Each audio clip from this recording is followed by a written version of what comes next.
This was the best wood to turn because it was free.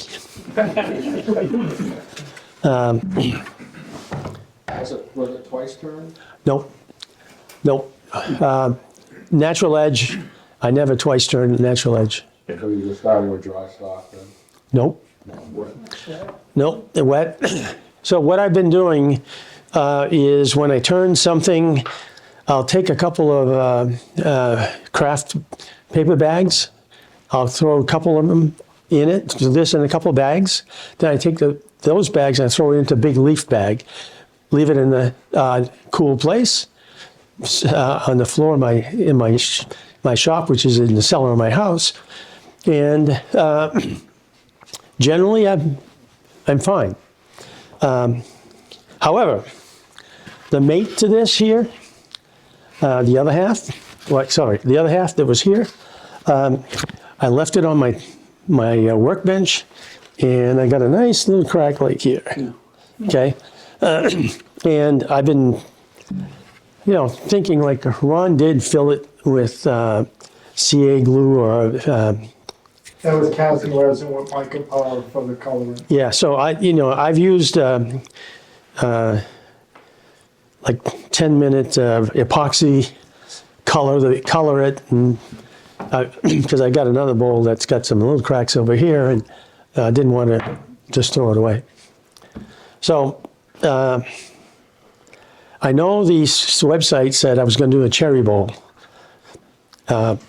I didn't bring a cherry because my cherry's a little old, and what happens with cherry, the cambium layer deteriorates and the bark flies off easily.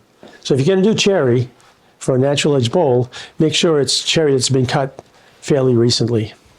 And preferably in the winter. Preferably in the winter. If you do it in the spring, you might as well just grab the bark and pull it off because it's going to go off. It's not really adhered because that's where the liquid goes up into the tree. Yeah, I want to point one thing out about turning live edge and natural edge bowls, that you might as well do a once turn with them because you won't see the distortion. Because the edge isn't round, it's okay, so save yourself some aggravation. Do your once turn to your size, to your thickness that you want. Keep it on the thinner side, and bango, you're golden. The sanding part gets to be tricky, but Yeah, so the sanding part is a real problem. Not problem, it's hard. You can put this and turn the lathe, and you can sand up to here, but then, this area here, you got to sand with the lathe turned off. The other thing about sanding is when you're sanding, you make sure your sandpaper is going off the grain this way and into the wood this way. You got more surface area here. If you're coming from the inside, chances are you're going to round this down. Okay. I got a question. Yeah. Since you're once turning, how are you getting it so it's not wobbly on the bottom? Because I do it after. So the way I do my bowls, all of them, is I'll do them and I'll leave the tenon on. I'll finish put some finish on it till I'm happy. Then what I'll do is I'll turn it around and I'll deal with the foot. Okay. This one here needs a few more coats on the foot, and it's still rough because I think I only got 2 coats. I haven't sanded it yet on the foot. But doesn't it dry and Yeah. get a little wobbly? It does, but then you're recutting it. I'm recutting it. Yeah. Okay. Ron, are you It's not vacuum, from the first time. Hang on. are you vacuum checking that one? No. How are you holding it? So I use a tailstock. Okay. I guess it can put that. I haven't tried the vacuum, but because it's it was once turned, it might not hold the vacuum. Yeah, so it might not hold the vacuum, and if it doesn't hold the vacuum, you don't want to eat it. So I These two are done with the vacuum truck. But I didn't trust the vacuum truck because like Ron just said, they're not completely flat. So I did bring the tailstock up on them. And then when I wanted to get in close to where my tailstock was, just being very cautious with that vacuum truck. And then also kind of watching my gauge, but you can do it that way. So, to Ron's thing where, drying and you get the high points, because I always leave the foot unfinished before I sand it, what I'll do is I'll put it back on the lathe and I'll flatten the top off. So if you put it on a table, it looks like it's nice and flat, but if you look at it, it's oval. So it's just a matter of whether you want to deal with the high spot or just let it go. It's whatever. What high spot are you talking about? Pardon? What high spot are you talking about? Can I take one of yours, Ron? Take the largest one, that Yep. shows it more. Okay, so what I'm talking about is, if you look at this bowl, high spots are here, okay? So if I've got it on my lathe, I'll take and cut this off. So now the top is nice and flat, but if you look at it, it's still oval. You can use that differential, if you want to call it a differential expansion to your advantage, especially on the bowl that you've got in front of you right now. Because as it dries, those wings will flatten a little bit and broaden out a little bit, and it really makes a really, really nice, I found it to make a really, really nice, you celebrate the oval, is I guess what you do. Yeah, from the time I finished turning it to now, if you ask me what's the difference, I could tell you, I would say I have no idea. It really looks the same to me. Any other questions on this? With that, I think we are ready to turn it over to you, Ron, to Okay, so I brought a piece of walnut. So it's my first time on a robust lathe. My lathe at home is a one-way. You're gonna wanna buy one. You're gonna be, you have to keep up with the Emerson. So if I was to tell my wife I want to buy another lathe, I'd probably have to find a different wife.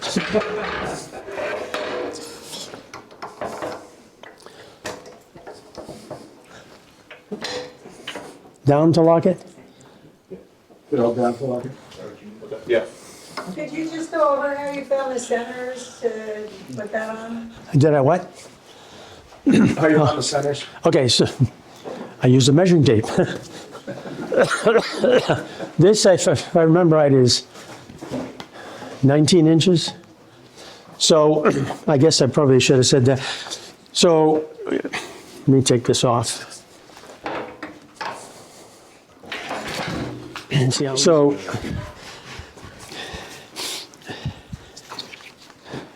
measured here and found the center. Now, what you have to do, you got to get rid of some of the bark because the spur, you just in the bark, it's going to loosen and the lathe will turn, but the wood won't. So I had the center there and I centered it here from side to side. Now, what I said earlier about, here's the center of the tree. This is probably a little shorter than this.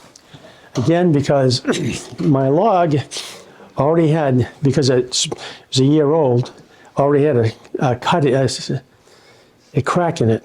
So I couldn't do what I just, preached about, making sure it's the center. So do as I say, don't do as what I just did here.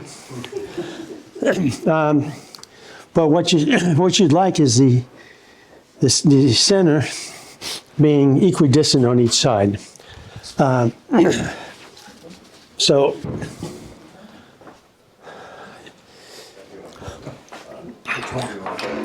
I'll put this back.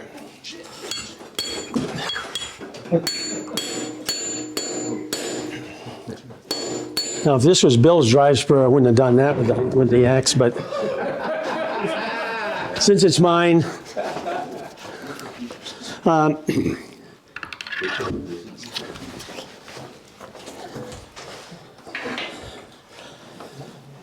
for the class, I teach wood turning at Rockler.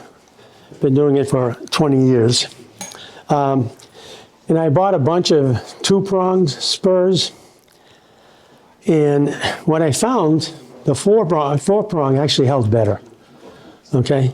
I figured two prongs, you put it, in, but didn't work. So, all right. Remember I said we want the tops to be same height?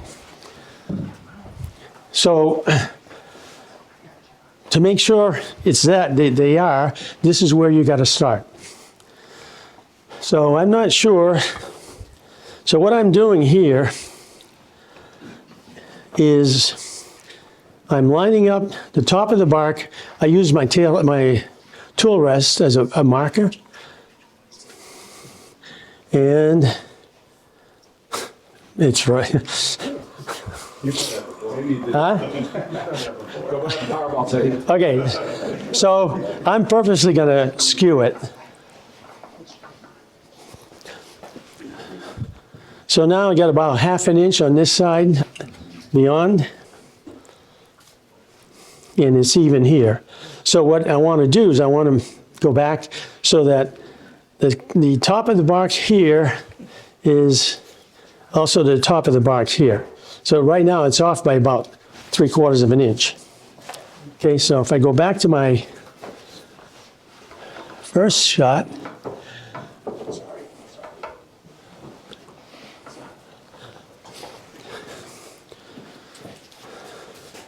okay, close enough. Okay, so a little bit about doing natural edge bowls. I'm going to show you how I do it. It's probably not quite the same way Claude does it, or one of you guys would do it, but this is what I do, and it's what I'll be shown.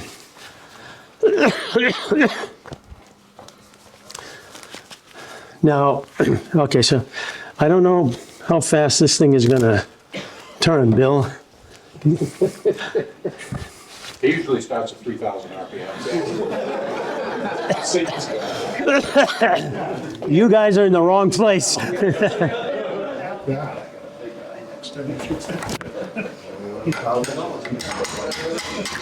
Yeah. Did wits come with a light? So because yeah, I had to orient it a little bit this way. It's off centered here. So one thing I can do is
so in the beginning, this is kind of very boring.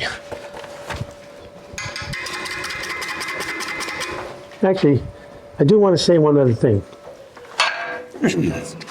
The way your bowl will look, also depends on the length of your blank. The one over there with the nice long sweep, you get that by making it longer than the wood is wide. If you make the width and the length the same, you won't have as long a sweep. I like the long sweeps. So that one is like 21 and a half inches. I think this one is 19, and I think it's 13 wide. So it's going to wind up with a longer sweep, which I prefer. But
okay, so my tool rest is about 1.5 inches away.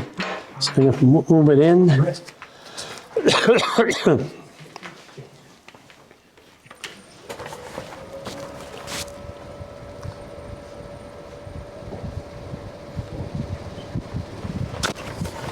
This is a good thing to do on a hot day because you get a lot of breeze from the wood.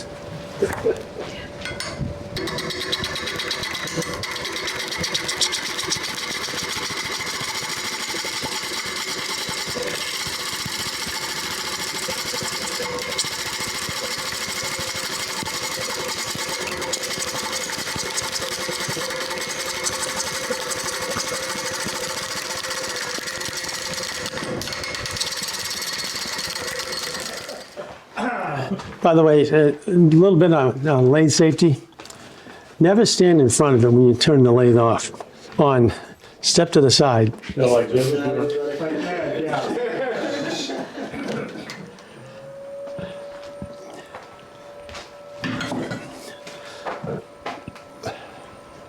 What are you using for a tool, Ron? This is a 1/2 inch bowl gouge. It's kind of not quite an Ellsworth grind on it, but close to it. I do have a second large gouge that I bring that is actually an Ellsworth, which I'll probably use later on. Okay? If you guys have any questions, please ask him, because until I got to get rid of a lot of wood before I need to say anything else.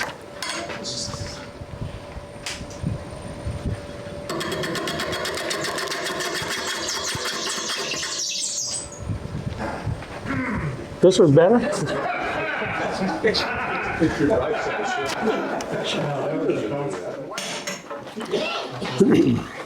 Thank you. Yeah.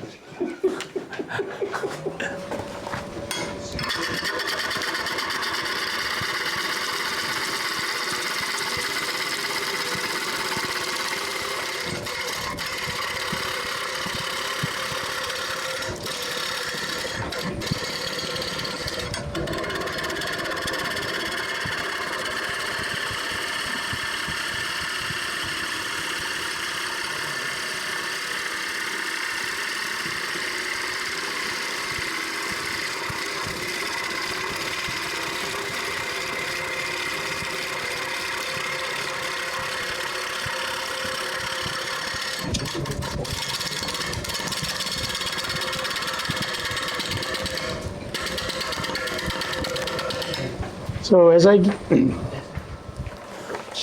get to, I kind of, my knife is pretty much leveled to the floor. When I get kind of up in the top here, I'll drop the knife because I want the knife to kind of shear as opposed to pushing the bark off. Other thing, I know there's at least one young lady who's a new turner. When you're turning, what you want to do is every cut you take is a practice cut for the last one. So you want every cut you take to be really good. If it's not, you got to ask yourself, what did I do wrong? Now this is fairly rough because I'm not caring too much about what it looks like right now. But later on I'll be rubbing the bevel a lot. Whoa! Hit the wrong button there.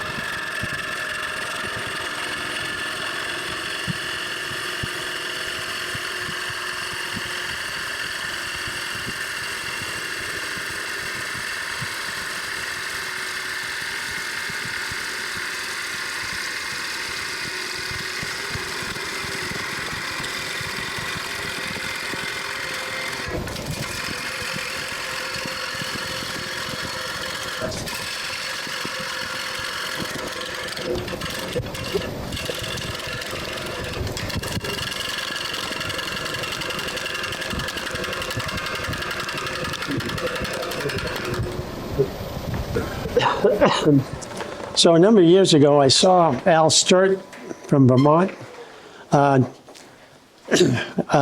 do a demonstration on a live edge. And what he would do, he would come up using the left side of the knife, then he'd turn it over a little bit, and use the right side of the knife to come back down.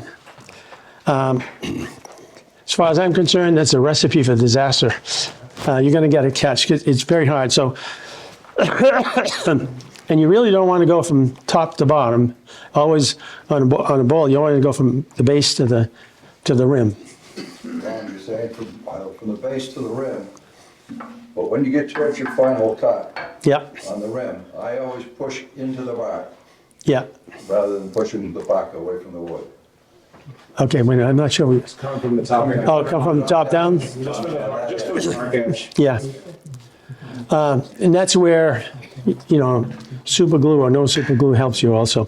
And the reason, for new people, the reason you go primarily from the base to the rim is because the wood is just a bunch of fibers. And this is how I show my students. These are the fibers. You're cutting this fiber, it's supported by this one. This one is supported by this one. That goes all the way up till the end. So you always want to go supporting the fibers. Now I've noticed here that I got a nice little crack down in here, but it's going to be a feature. Ron, do you ever recheck your tailstock? Make sure you're still good height? Yeah, I usually do, but you know, I'm told that a robust is, you know. The thing is that the wood compresses, Hence the reason you really don't want to be in straight line. yeah. That's great. That's great.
So when I get to the edge here where you're off the wood, I kind of slow down so that I don't actually knock the bark off.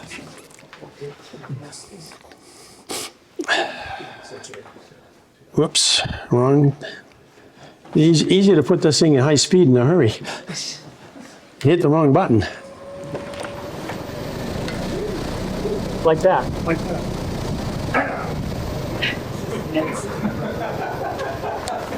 I can always tell what my one-way does.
I got something.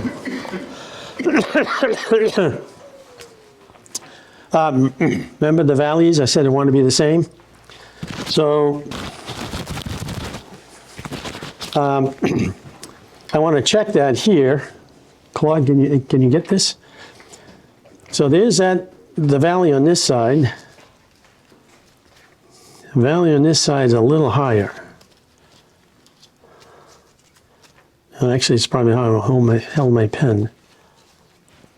Yeah, good. Pretty close. Close enough that you wouldn't be able to tell. If it weren't close, If it weren't close, then you have to adjust the side, but you got to make sure when you adjust the side, you put the long length up and down. Because if you adjust the side over here, you're going to screw up these two here. So you're going to make sure it's up as it grew in the tree. Then you pull this back, adjust as you need it, and then you go on your merry way. And you're going to be cutting more on one side than the other because you've just moved the wood. that's how you would balance the highs and lows. Right. And again, very important. You got to make sure the highs are up and down.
Now, because the bark is very uneven on this, I really slow down when I get to here because some parts are higher than the other.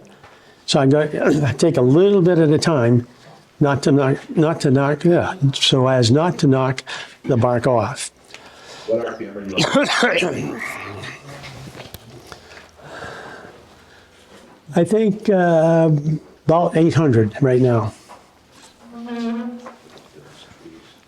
I want to say it's whatever you're comfortable with, but I would never, on that piece there, I don't think I ever went beyond 800.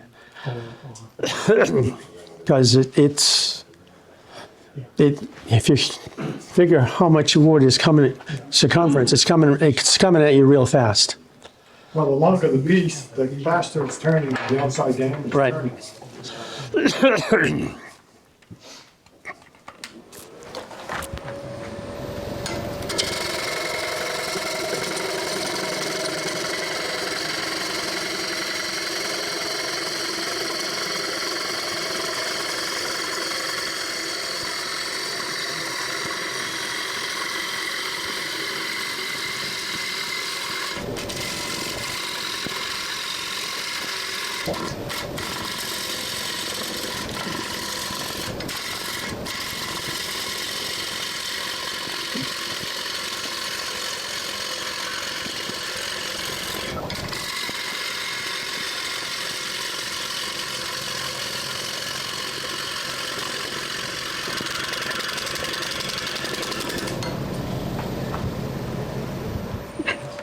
Is there a vary grind with is there a vary grind for the lathe, the sharpener? Yeah, I think mine's set up over here. Okay, I'm just gonna put a new edge on this. Oh. Yeah.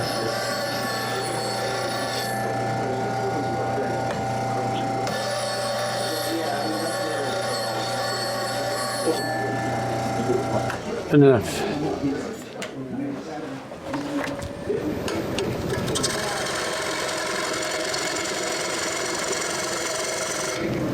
I want to show you. So this is wet wood, and if you look at the color here versus the color here, see how it's darker? That means you cut really clean. Okay? If you got wet wood and it's dark like this, it won't last, but it gives you an idea. Maybe I'd like to go shopping, because on a bowl like this, probably shopping it 3-4 times. Where's the vibration coming from now? Because it wasn't there a minute ago. What vibration? Oh, your lamp is going in. I could hear it, a little bit of rumble.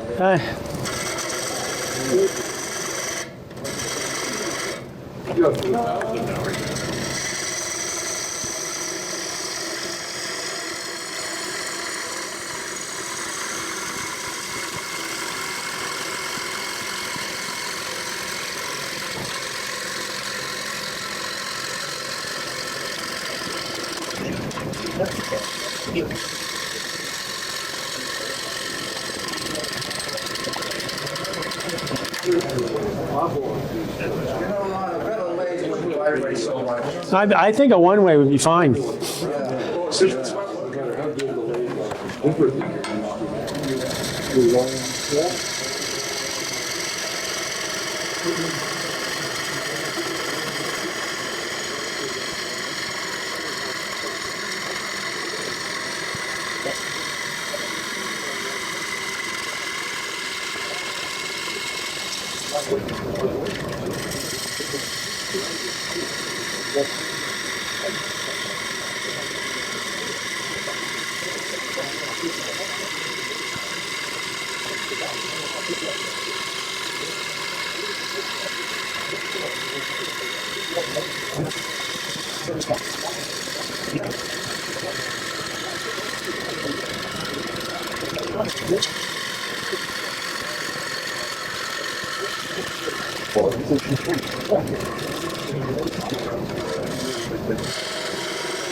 So a question about the vibration, and maybe you guys have experienced this, but every now and then the thing kind of gets a little bit out of round, which I don't understand why, and you hear some bouncing. The bouncing is what's giving you the vibration.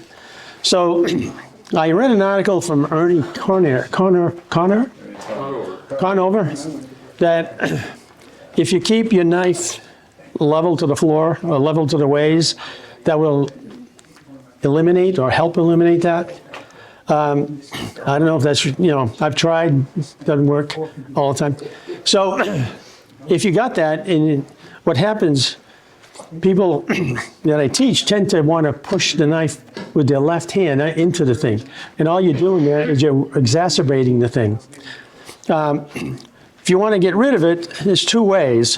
One, take a deep cut, or two, I take a cut where, if you guys play golf, people say that the guys who can putt real well have soft hands. Well, that's kind of what I do, is I take and just barely hold the knife.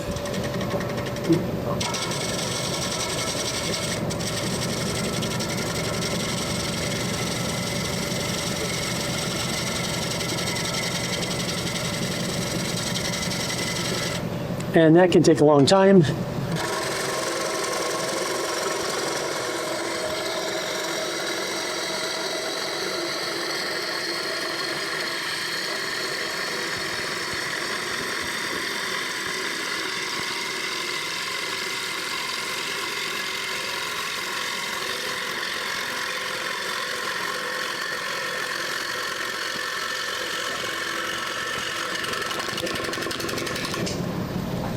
Okay, I want to check. Can I ask a question about cutting? So one of the problems is when you get that distortion happening, you get like setting up like a resonant frequency, so Yeah, it's slightly change the speed, faster or the slower, and light cuts. that should Changes the high and low spot, and then it evens it out a bit more. good. I'm glad you said that. Now I learned something here today. What I said I usually do works, but you got to have a little bit of patience.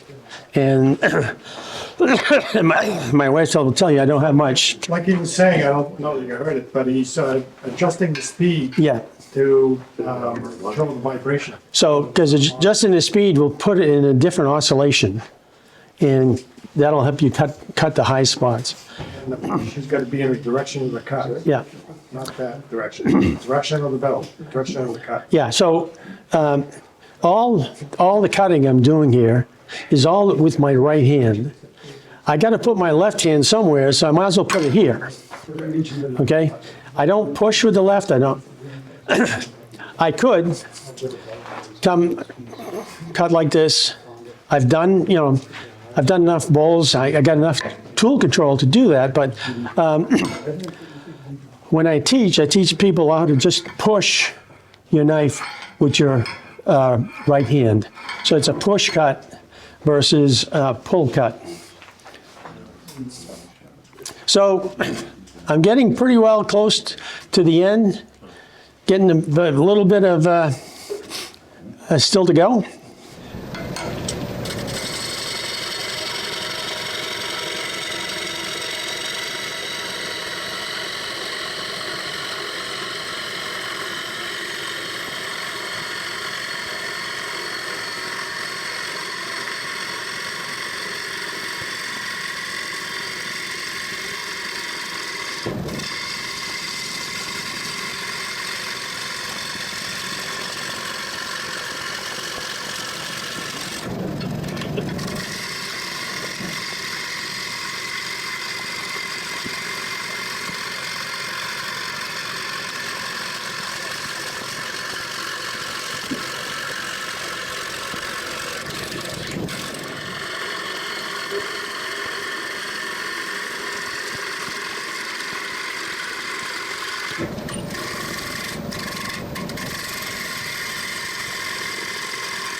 What size foot are you shooting for? I'm shooting for it's this size. Why? Why? Because that's what my chuck holds. Actually, this is the this is the size of that guy right there. And it's about the right size foot for a big bowl like that. Maybe a little smaller because this one is not as long as that one. So I think my next cut's gonna take and finish this off. How often do you double check the tailstock? Let's see, Ron, let me see. I'm just Every- saying about that. Every time you ask me about it. That's okay. I mean, that's a very good thing to ask about. Well,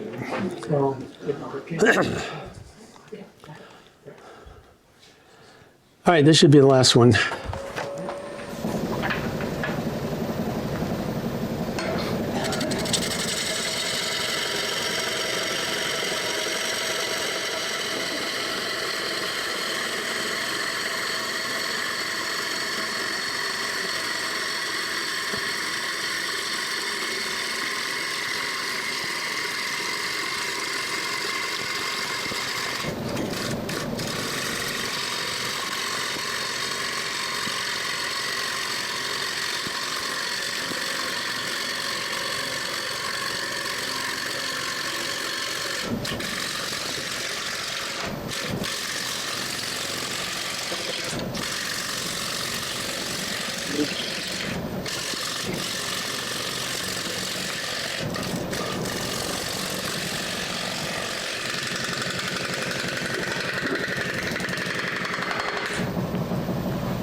All right, there it is. Now, I would probably take a scraper and try to get rid of some of these lines here, but for today, I'm not going to do that. So what I need to do is I need to make myself a tenon now so I can turn it around. Quick question. Yes, Jim Hortz, you said that last cut, you would have come down. he would have come in this way, Got it. down this way. Just to support that, okay. You probably wouldn't have quite as many furry little guys that I have here. All right, so I got to make a tenon. What you have to do, and then I'm going to talk about this when we do the inside, as it gets thinner and thinner, it gets more difficult to see where do I start. And what I found, what I do is I'll take and lower myself down so that I can see where it's going to cut. So that's it does need some learning. Yes, Jim. I have from Staples, I got a big sheet of black matte craft board, like foam board. Yeah. Matte black. I take small pieces of that. You put it under here, right? Under there, so it visualizes the edge. more Right. carefully. So I remember that from Sunapee this year. You had that there. Bill? Where's Bill? so Ron, is there a reason to go that big at jaws? So the reason I use this bigger jaw is there are actually two things that the bigger jaws give you. They give you more surface area in case you get a catch. There's more wood to keep it from flying off. The other thing is, I'm thinking of what's the final bowl going to look like, and I use that to say, okay, I want a foot. So I size it to about where I want the foot. But the big reason is by making it bigger, you got more surface area holding if you get a catch on the inside.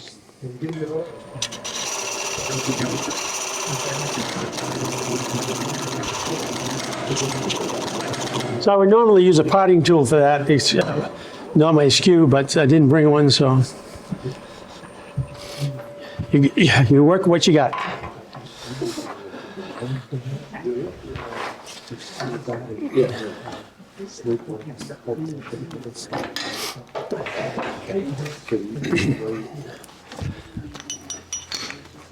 Yay. something.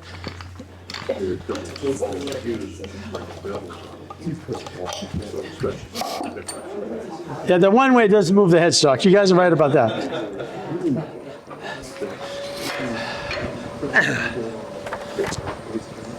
Okay, so for the new people, you want to start, what I tell my folks, you want to point the bevel, and when I say the bevel, I mean just this little bit here, in the direction you're going.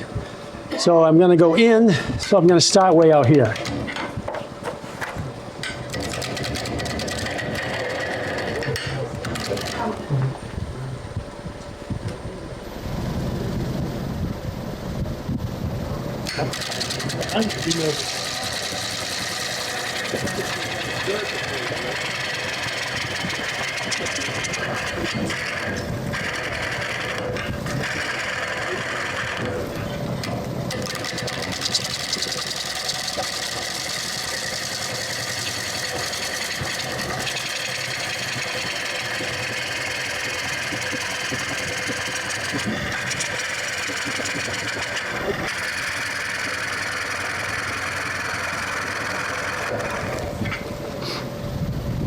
So on the outside of the bowl, I was using my knife from the center to the left. On the inside, I'm going to use my knife from the center to the right. Why is that? Well, David Ellsworth uses about a few, I don't know, maybe a quarter inch of the left, and he works with the left. But if you're not used to it, you're going to wind up getting a catch. And that's when how much is holding this comes into play. So what I do is I turn my knife a little bit over. I don't flat, I turn it a little bit over. And believe me, when I say to students, a little over is this. What they hear is this, okay? A little, not a. So, and that's just to keep the left side of the knife away from the wood so you don't get a catch. It's probably old hat to most of you, but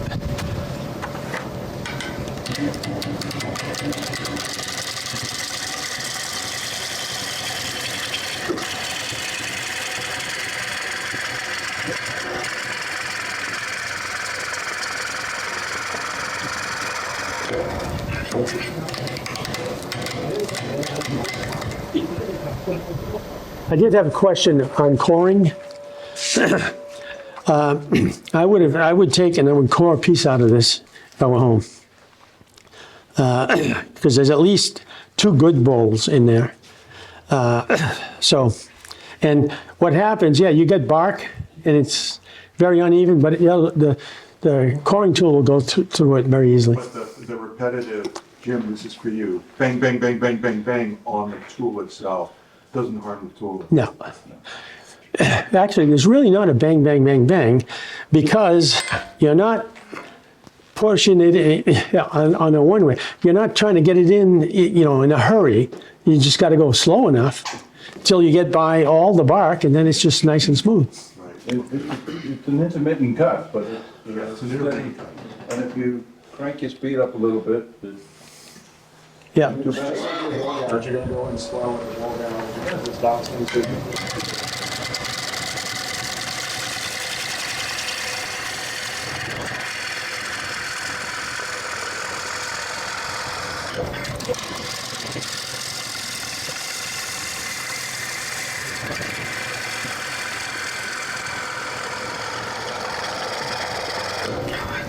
it's a shame to see all that walnut on the floor instead of using a target. Yeah, but this was a natural edge demo, not a coring natural edge demo. You're totally unsupported too. You're not using tailstock at all. No. You could, except I want to go all the way through, and the tailstock's going to be in the way. I have done it with the tailstock as far as I could and then snap that little cylinder off and then keep going. Pull it back and keep going. Yeah.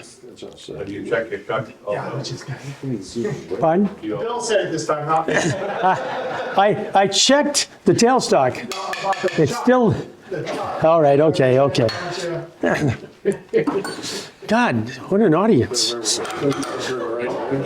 Tough crowd.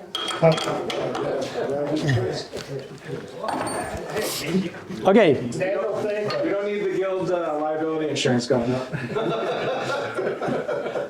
Blood of blood thing. he's gonna get it first. Yeah, He's not sweating. We missed Tony today, fella. Yeah. Yeah.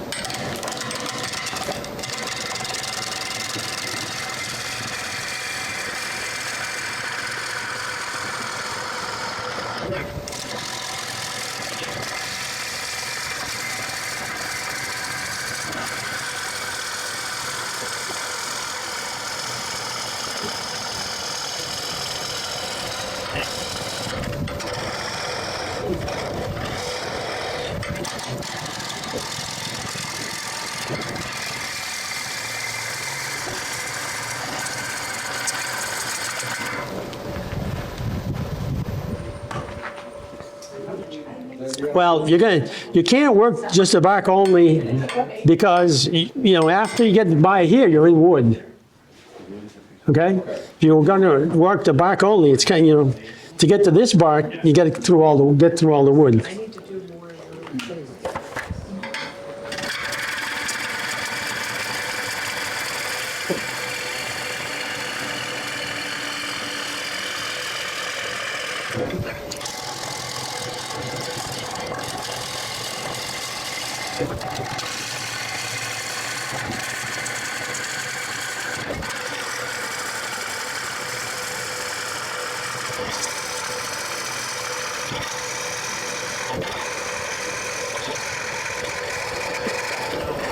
For the center, what I do is I kind of come underneath, pry up.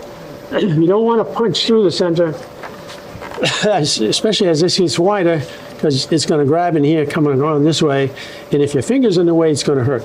Ron, do you ever use curved tool rest like the I do. Robust J-Rest? So, now, let me just say one thing about robust. I bought a robust tool rest, but I bought the one that has a J. It's a J. Yeah, I love that. That is better than the curved. I got the curved from one way. Doesn't work as well as the robust. It's about this wide. It's got a little curve on the end. So this is what I mean.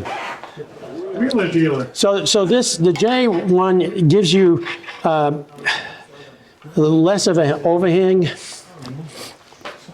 which means you need less leverage.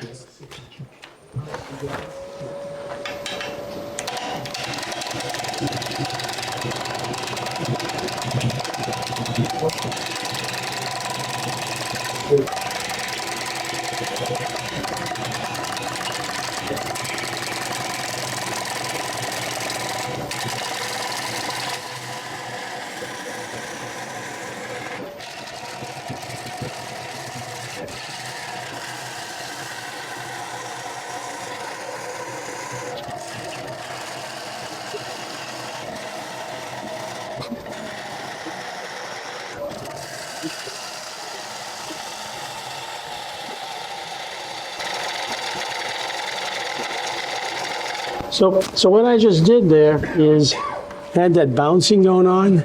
So I came back and took just a little thing very gently, and I think I got most of it off. sounds like you do for shopping. Yeah, that's what I was gonna say. All right, shopping break. We're back.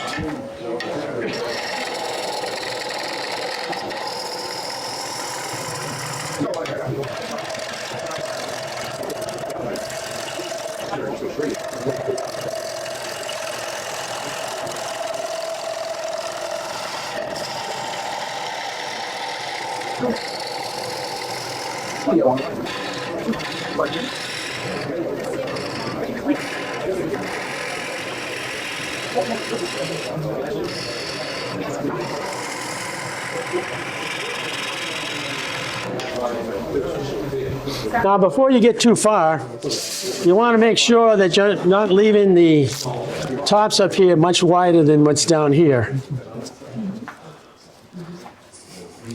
Looks pretty good. For density going by the tool. Yep.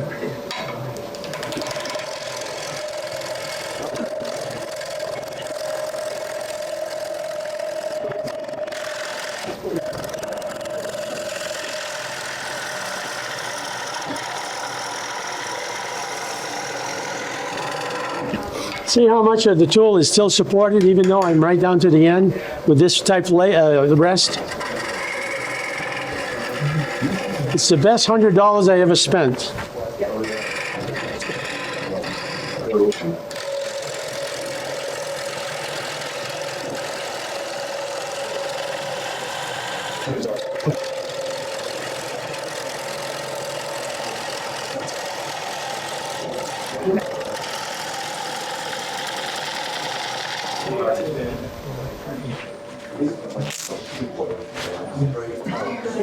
Ron, what's your wall thickness that you go for here?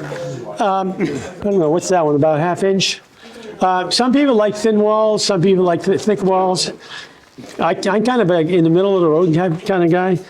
I think too thin a wall doesn't look good, especially in a big bowl. So I'm going pretty much about ½ inch. So earlier I said as it gets thinner, it gets harder to see what your knife is going to cut. So, but if you bend down like this, you can actually see much better than if you're just standing up.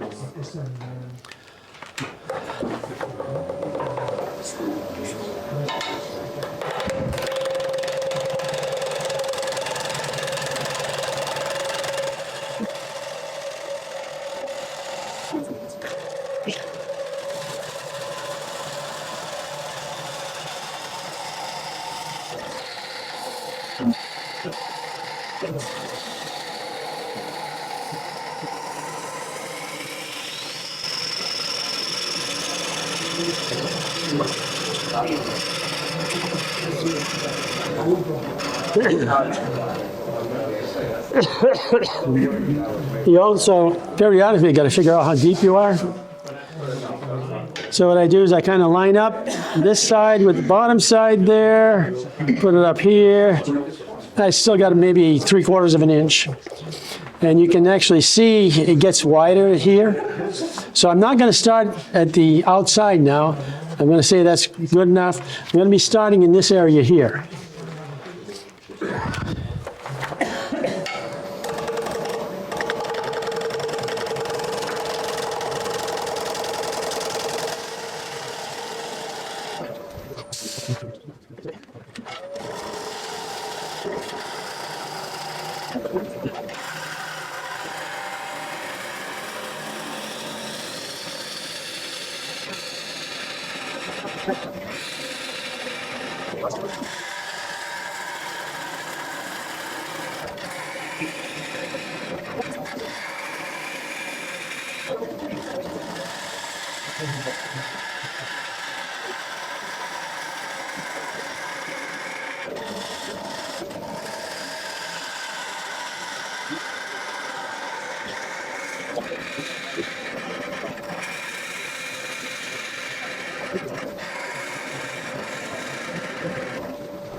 I would see the marks here. I would use a scraper on 45 to get rid of some of that, but I'm not going to do that here.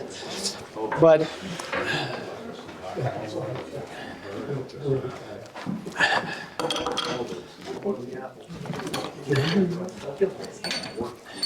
by the way, if you ever take a thing off a chuck, always mark one of the jaws because you want to return it to the same place. Number, I picked jaw number 1, you know, Yeah. number 1. Right. I just put a mark like I did here. So here's my rings. It's a little bit off this way, but we're going to call this good. Pass it around. That's where my bark came from. Yeah. Would you, I'll sell you a piece of that bark if you'd like. would you scrape Yes, inside? I would scrape the inside. Why don't I just put it back on? What the hell? It's a demo piece. Your best tool is the one that you have muscle memory for and you're comfortable with. Yep.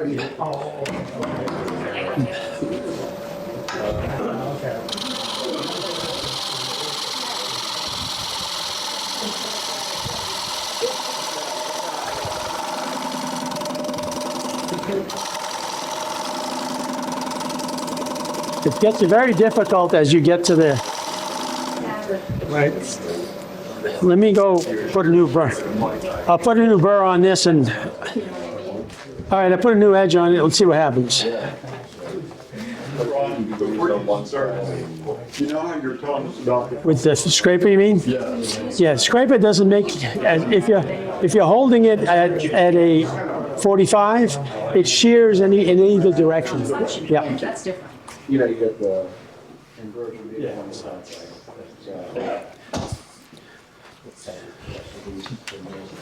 Nice picture.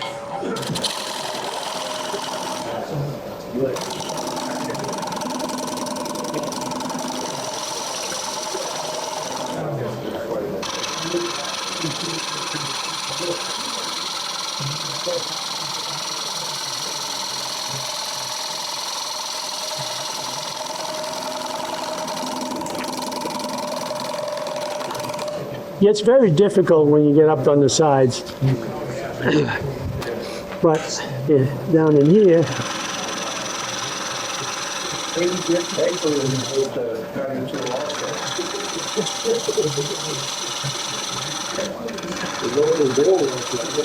You got that little zipper one. one of my friends called it a 100 grit gouge.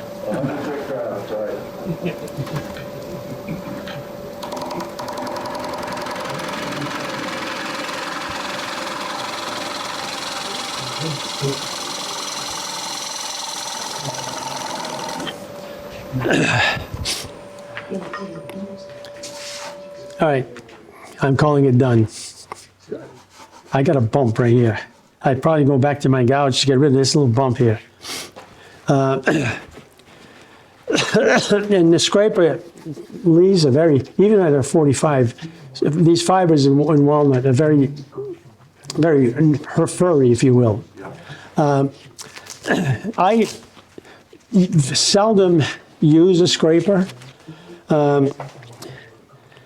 because I can get a cut that I'm happy with my knife. But like I said, I got a bump here, so I'm gonna put this back in. I'm gonna either fix the bump or blow it up, one of the two. If I'd have a drill with a holder for sandpaper, hook and loop, and I'd run it down in here. And what I was saying earlier, as it's turning, I make sure that it turns off the bowl, not into the bowl.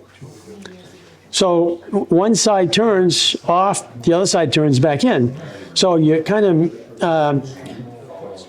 of focus to make sure that what's coming off, because there's more area here than if you're coming from here, you're likely to round out or knock off your bark. power, obviously. Power sanding, so But is the piece turning or you're dead side? no, I'll turn it because I can do a lot of this while it's turning because there's always in contact with the wood. Then I'd stop it and then I'll lock the spindle and I'll work this area here. Same thing for the back. Now, for the back, you can get more further up on the front, on the inside, than you can on the outside. At least in my experience. Are you sanding it before you let it dry, or would you sand it now? I would sand it, well, I'll let it dry. I'm gonna try to get rid of this little bump here. So it's, almost got rid of the whole bark.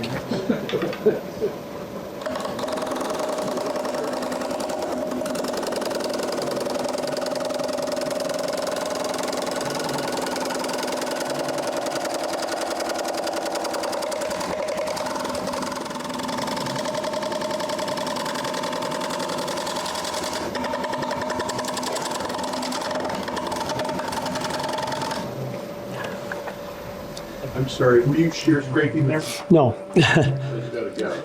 Yeah. But, yeah, I screwed it up worse than it was. You could do this on the inside where you're scraping with this, and this is very close to it, but on the natural edge is very, very dangerous. Okay? Well, To do that, you're better off using your scraper. you are. A small scraper like this, though, you're better off a larger, Heavy scraper. heavy scraper.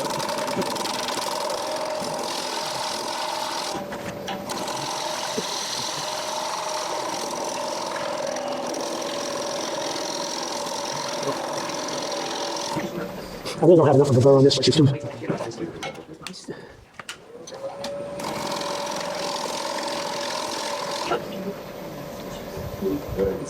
Now I'm done.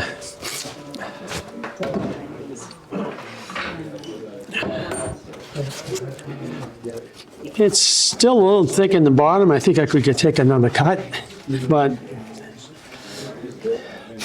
it's still heavy, so there's still thickness in the bottom.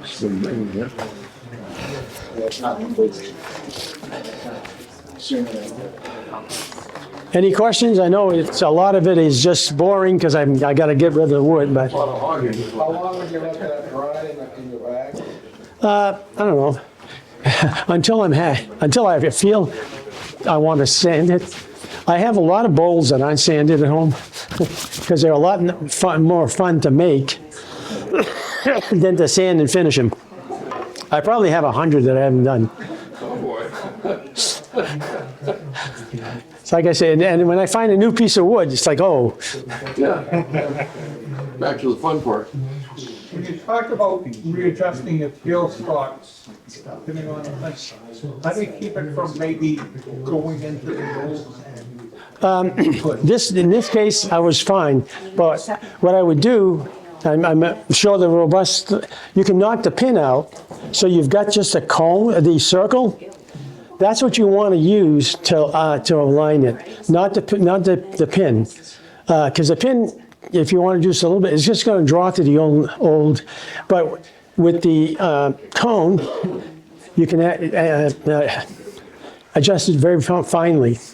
So, yeah, knock the pin out and just use it without the pin. All right? No more. Yeah. You might have told me this already, but I forgot. What type of finish do you have on your current? So the current bowl has got